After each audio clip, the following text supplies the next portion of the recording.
అసాధ్యమని వారితో చెప్పాడు. అంటే ప్రార్థనలో వారు కొంత లోపాన్ని కలిగి ఉన్నారు. ప్రియమైన వారు, ప్రార్థనలో వారు ఏం కలిగి ఉన్నారు?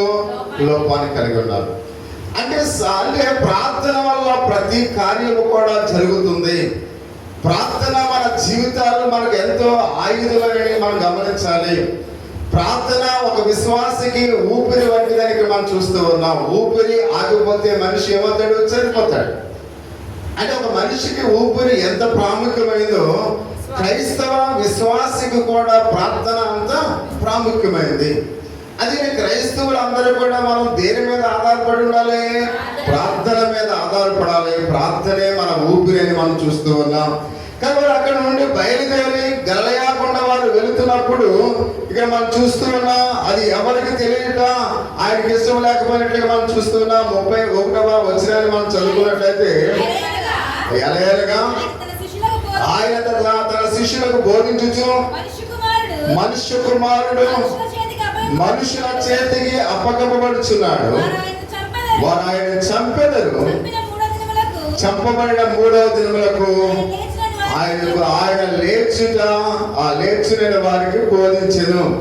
అంటే శిష్యులు నేర్చుకోవాల్సిన ప్రాముఖ్యమైన సువార్త ఇది. ప్రియమైన వారు, అందుకే మనం చూస్తూ ఉన్నాం ప్రియ సహోదరి సహోదరా.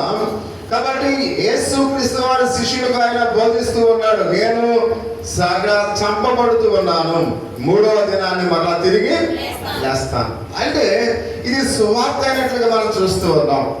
అంటే ఈ సువార్తను మనం ఎలా పంచాలి, ప్రజల దగ్గరికి దీనిని ఎలా చేరవేయాలి అని సువార్త గురించి వారు ఆలోచించడం మానేసి ఆయన ఏ విధంగా తిరిగి లేచి ఉన్నాడో అది బోధించడం అది వారు మానేసి వారు ఇకలోక సంబంధమైన ఆలోచన వారు కలిగి ఉన్నట్లుగా మనం చూస్తూ ఉన్నాం. ఇక్కడ వాక్య భాగం ప్రారంభమవుతుంది. అయితే ఇక్కడ చూసినట్లయితే 33 నుంచి 34 వచనాలు మనం చదువుకున్నట్లయితే, అంతటా వారు కపెర్నహూము వచ్చి, వారు ఎవడు గొప్పవాడిని మార్గమున ఒకరితో ఒకడు వాదించిరు గనుక ఆయన ఇంట ఉన్నప్పుడు మార్గమున మీరు ఒకరితో ఒకరు దేనిని గూర్చి వాదించుచుంటురని వారిని అడగగా వారు ఊరకుండని మనం చూస్తూ ఉన్నాం.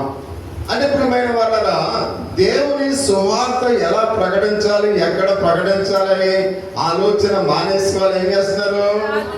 వాదించుకుంటున్నట్లుగా మనం చూస్తూ ఉన్నాం.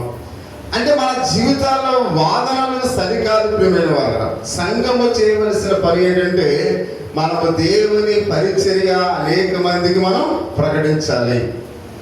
దేవుని యొక్క పరిచర్య చేస్తూ ఈ ఖాళీగా ఉన్న కుర్చీలన్నీ కూడా మనం ఏం చేయాలి?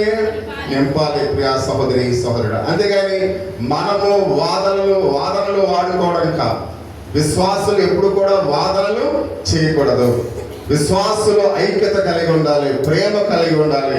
ప్రేమ సమస్త పాపములను కప్పుతుంది అనే విషయాన్ని మనం గమనించాలి. ప్రేమ ఏం చేస్తుందంట? సమస్త పాపములను కప్పుతుంది.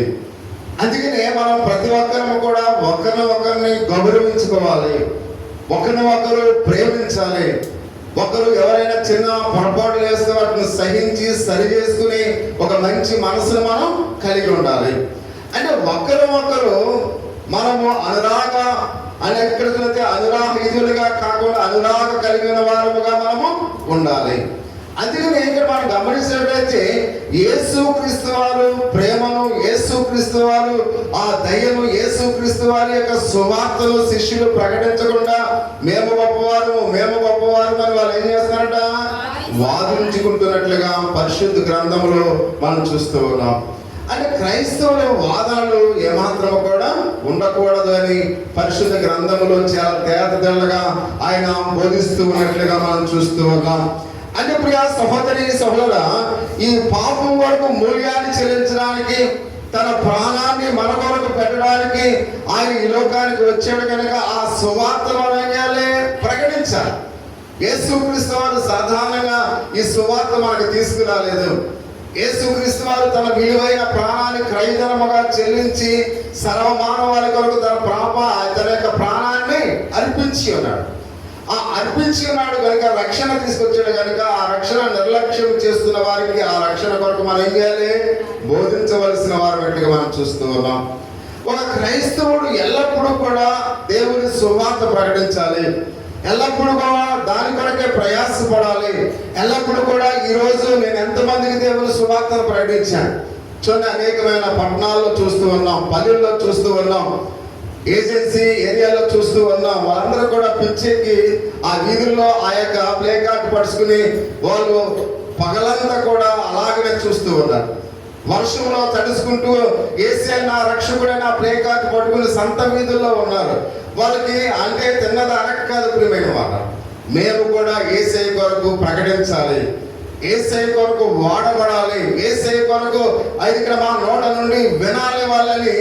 ఆ సంత వీధుల్లో లేక మనం చూస్తున్నట్టు అడవుల్లో, కొండల్లో, లోయల్లో వాళ్ళందరూ కూడా దేవుని కొరకు నిత్యము కూడా ప్రయాసపడుతూ ఉన్నారు. నీవు నేను ఎప్పుడైనా దేవుని కొరకు ప్రయాసపడ్డామా? ఆయన నీ కొరకు ప్రాణాన్ని అర్పించాడు, నీ కొరకు సర్వస్వాన్ని దారిపోసి ఉన్నాడు, నీ కొరకు పరలోక రాజ్యాన్ని విడిచిపెట్టి ఉన్నాడు. కాబట్టి దేవుని కొరకు ఎంతగా మనం సమర్పించుకున్నాం అని ప్రతి ఒక్కరు కూడా గమనించాలి. కానీ మనం వాదనలు వాడుకోవడానికి సమయం ఉంటుంది, కానీ దేవుని వాక్యం చెప్పడానికి మనకి సమయం ఉంటుంది. కాబట్టి అందుకే ప్రతి ఒక్కరు కూడా ప్రియ సహోదరి సహోదరుడా, ప్రతి ఒక్కరిని కూడా దేవుని కొరకు సమర్పించుకుందాం. అపోస్తలుడు పౌలు బ్రతుకున క్రీస్తే సావైతే మేలే. నేను ఉన్నంత వరకు దేవుని కొరకు ప్రకటించేవాడిగా ఉంటాను. నేను బ్రతికినంత కాలం అనేక మందికి దేవుని సువార్తను ప్రకటిస్తానని తన్ను తాను దేవునికి సజీవ యాగముగా ఆయన అర్పించుకున్నాడు. ప్రియమైన మాటలు, అసలు మనం ఈ లోకంలో మనల్ని ఎందుకు పుట్టించాడో మీకు తెలుసా? మనం ఏదో బాగా చదువుకుని ఉద్యోగాలు చేసి మన పిల్లలను మన కుటుంబాన్ని పోషించుకోవడం మాత్రమే కాదు, దాని కొరకే మనల్ని ఆయన పుట్టించలేదు. ఈ లోకంలో తన పని కొరకు మనల్ని పుట్టించాడు, తనకు సాక్షులుగా ఉండడానికి మనల్ని పుట్టించాడు. మనకన్నా ఈ విద్యావంతులు, అందమైన వారు, గొప్పవాళ్ళు ఈరోజు చూస్తే రేపు కనపడట్లేదు, కానీ మనం ఉన్నాం. ఎందుకంటే నువ్వు ఈ రోజైనా నీ మనసు మారుతుందేమో, నీ ఈ రోజైనా దేవుని కొరకు అయితే ఆయనే నా రక్షకుడని ప్రకటిస్తావేమో, ఆయనే నా రక్షకుడని సాక్ష్యం ఇస్తావేమో అని దేవుడు మనల్ని బ్రతికిస్తూ ఉన్నాడు. ఈ బ్రతుకు మనకు అందుకనే దేవుడు ఇచ్చాడు. అనేక మంది కోట్లాది కోట్లు గడించిన అనేక మంది చనిపోతూ ఉన్నారు, కానీ నీవు నేను మనము సజీవులుగా ఈరోజు దేవుని మందిరంలో ఉన్నామంటే ఆయన కృప ద్వారా మాత్రమే. ప్రియమైన వారు, ఎప్పుడైనా ఆలోచన చేసావా? ఎప్పుడైనా నేను ఎందుకు బ్రతుకుతున్నాను ఎప్పుడైనా అనుకున్నావా? నేను ఎందుకు జీవిస్తున్నావా అనుకున్నావా? ప్రియ సహోదరి సహోదరుడా, ప్రతి ఒక్కరూ కూడా దేవుని కొరకు మనం జీవించాలి, దేవుని కొరకు బ్రతకాలి, దేవుని ప్రకటించాలి. పెద్దవాళ్ళమైనా చిన్నవాళ్ళమైనా ఎవరమైనప్పుడు కూడా దేవుని ప్రేమను ఇతరులకు మనము పంచాలి అని పరిశుద్ధ గ్రంథములో అయితే మనం చూస్తూ ఉన్నాం. అందుకనే దేవుని యొక్క వాక్యం సెలవిస్తుంది. మనం దేనికి ప్రాధాన్యత ఇస్తున్నాము ఈ యొక్క ఉదయకాల సమయంలో మనం తెలుసుకుందాం. ప్రియ సహోదరి సహోదరుడా, ఆయన అంటూ ఉన్నాడు, తండ్రి ఇక్కడ మనం చూసినట్లయితే ఆ యొక్క పాపముల కొరకు ఆయన ఏ విధంగా మూల్యాన్ని చెల్లించడం మనం చూస్తున్నాం. మరి వారేం చేస్తున్నారో ఒకసారి మనం చూద్దాం. ప్రియమైన వాళ్ళ వారు ఆయన బాధకు ప్రాధాన్యత ఇచ్చే కన్నా వాళ్ళు దేనికి ఇస్తున్నారంట? ప్రియమైన సహోదరి సహోదరా, వాదులాడుకోవడానికి ప్రాధాన్యత ఇస్తూ ఉన్నారు. మేము గొప్పవారము అని చెప్పుకోవడానికి వారు ప్రాధాన్యత ఇస్తూ ఉన్నారు. ఇది మనము దానికి ఇచ్చే ప్రాధాన్యత ఇవ్వడానికి మనము ఈ లోకంలో జీవించలేదు. ప్రియమైన వారు, కాబట్టి నిత్యము కూడా ప్రతి ఒక్కరము కూడా మనం ఎందుకు జీవిస్తున్నామో ప్రతి ఒక్కరము కూడా తెలుసుకోవలసిన వారు మనం చూస్తూ ఉన్నాం. అందుకని అంటున్నాడు, యేసు నాయకత్వంలో దావీదు రాజ్యం మళ్ళీ తిరిగి స్థాపింపబడుతూ ఉంది. కాబట్టి ఆ రాజ్యంలో నేను ప్రధానిగా ఉంటాను, లేక నేను ప్రధాన అనుచరుడిగా ఉంటాను, నేను మంత్రిగా ఉంటాను, లేదా మీ కుడి పక్కనే ఉంటాడు, ఎడం పక్కనే ఉంటాను. వాళ్ళందరూ కూడా ఏం చేస్తున్నారు? వాదించుకుంటున్నట్లుగా మనం చూస్తూ ఉన్నాం. అంటే ప్రభువైన యేసుక్రీస్తు వారు ఇకలోక సంబంధమైన ఆయన రాజు కాదు. ప్రియమైన వారు, ఆయన పరలోక సంబంధమైన రాజు అని మనం ఆలోచించాలి. ఆయన ఈలోక సంబంధమైన రాజు కాదు. అంటే వాళ్ళు అనుకున్నారు దావీదు సింహాసనం వల్ల స్థిరపరచబోతుంది, మళ్ళా దావీదు కుమారుడిగా వచ్చిన ఈ యేసు మరలా ఈ లోక సంబంధమైన రాజ్యాన్ని స్థాపించబోతూ ఉన్నాడు. ఆ రాజ్యంలో నేను ప్రధాన అనుచరులుగా ఉండాలని వారు ఆలోచిస్తూ ఉన్నట్లుగా మనం చూస్తూ ఉన్నాం. కాబట్టి ఒకవేళ అలాంటి పరిస్థితి వస్తే నేను ఏ స్థానంలో ఉండాలో అని వాళ్ళందరూ కూడా ఏం చేస్తున్నారు? లోక సంబంధమైన అధికారం కొరకు వారు వెంపర్లాడుతూ ఉన్నట్లుగా మనం చూస్తూ ఉన్నాం. అంత మాత్రమే కాకుండా ప్రియ సహోదరి సహోదర, కాబట్టి యేసు నిజమైన గొప్పతనం గురించి వారు బోధించవలసిన వారే ఉన్నారు, కానీ వారు బోధించవలసి రావడం, వాళ్ళకి యేసుక్రీస్తు వారు మరలా బోధించడం సిగ్గు చేటుకుమైన వారు. నిజంగా శిష్యులు ఎవరికి బోధించాలి? ఇతరులకు, ప్రజలకు బోధించాలి. నిజంగా ఇప్పుడు ఎవరికి బోధించవలసి వస్తుంది? శిష్యులకు యేసుక్రీస్తు వారు బోధించవలసి వస్తుంది. అంటే 3.5 సంవత్సరాలు వారు ఏమి విన్నారు ప్రియ సహోదరి సహోదరుడా? యేసుక్రీస్తు వారు బోధలు వాళ్ళకి ఏమి అర్థమైనవి అంటే, క్రైస్తవత్వంలో ఉండి కూడా ఇంతకాలం క్రైస్తవులుగా జీవిస్తూ కూడా, ఇన్ని సంవత్సరాలు దేవుని విశ్వాసంలో ఉండి కూడా చాలా మంది అధిక లోకస్తులు జీవించినట్లే ఇప్పుడు కూడా జీవిస్తూ ఉన్నారు. అంటే ఇప్పుడు ఆయన అన్నాడు, అందుకని అపోస్తలుడైన పౌలు అన్నాడు, మీరు మాంసం తినవలసిన వయసులో మీరు ఇంకా మీకు పాలే తాగించవలసి వస్తుంది అన్నాడు. అంటే వారి అనుభవం ఎలా ఉండాలి? ఆధ్యాత్మికంగా ఎంతో ఎత్తు ఎదిగిపోవాలని పౌలు గారు చూశాడు. కానీ వాళ్ళు ఇంకెలా ఉన్నారంట? పసి పిల్లల వలె పాలు తాగేవారుగా ఉన్నారు. అంటే ఇన్ని సంవత్సరాలు నిజమైన దేవుని యొక్క వాక్యాన్ని విని మీలో ఆత్మీయత ఏమి అభివృద్ధి పొందింది? ఇంకా మీకు బోధించవలసి వస్తుంది. ఇంకా మీకు పాలు త్రాగే వాళ్ళకి ఏం బోధించాలో అవి మీకు బోధించవలసి వస్తుంది. ఇప్పుడు మీరు మాంసం తినేవారు, మీకు తీసుకొచ్చి రోజు ఒక గ్లాసు పాలు ఇస్తే ఆ పాలతో మీరు ఉంటారా? ఉండరు. మీరేమంటారు? ఆదివారం శనివారం వస్తే మాకు ఏం కావాలి? మాంసం కావాలి. అంటే శరీర సంబంధమైన ఎదుగుదలలో మీరు ఎదిగిపోయారు. శరీర సంబంధమైన ఆహారంలో ఏ ఆహారం తింటే బాగుంటుందో మీకు తెలుసు. అందుకే మీరు మాంసాహారం కోసం మీరు ఎదురు చూస్తూ ఉన్నారు. అంటే క్రైస్తత్వంలోకి వచ్చేసరికి మీ యొక్క ఆత్మీయ స్థితి దిగజారిపోయినట్లుగా మనం చూస్తూ ఉన్నాం. అంటే మీరు ఇంకా పాలు తాగడానికి ప్రయత్నం చేస్తున్నారు తప్ప ఆధ్యాత్మికమైన ఆహారంలో మాంసం తినడానికి మీరు ఇష్టపడకపోతున్నారు. అంటే మీరు ఎంత విశ్వాసంలో బలహీనులుగా ఉన్నారో ఒకసారి జ్ఞాపకం చేసుకోండి. ఒకవేళ విశ్వాసంలో బలవంతులైనట్లయితే ఒకరి చిన్న పొరపాటు చేస్తే దాన్ని మీరు కప్పి మళ్ళీ దాన్ని రెక్టిఫై చేసి దాన్ని మరలా దాన్ని మీరు వాదించరు ప్రియమైన వాళ్ళు. ఒకవేళ నీ ఇంటి వారైతే, నీ స్నేహితులైతే, నీ బంధువులైతే, నీ కుటుంబీకులైతే ఒకవేళ ఎవరైనా చిన్న పొరపాటు చేస్తే దాన్ని కప్పుకుపోయే విశ్వాసం మనలో ఉండాలి. అంటే దాన్ని చూస్తూ మీరు ఎంకరేజ్ చేయమని కాదు, కానీ దాన్ని మీరు ఏం చేయాలి? ప్రేమతో ఆస్వాదించి వారి సరైన మార్గమును పెంచాలి. కాబట్టి అందుకనే మనము మన కంటిలో దూరం పెట్టుకుని ఎదురు వాళ్ళ కంటిలో నలుసును వెతకడానికి మనం ఏమాత్రం కూడా ప్రయత్నం చేయకూడదు. ఎందుకంటే అందరూ పాపము చేసి దేవుడు అనుగ్రహించి మహిమను పొందలేకపోతున్నాం. మనం ఎవరం కూడా గొప్పవారం కాదు.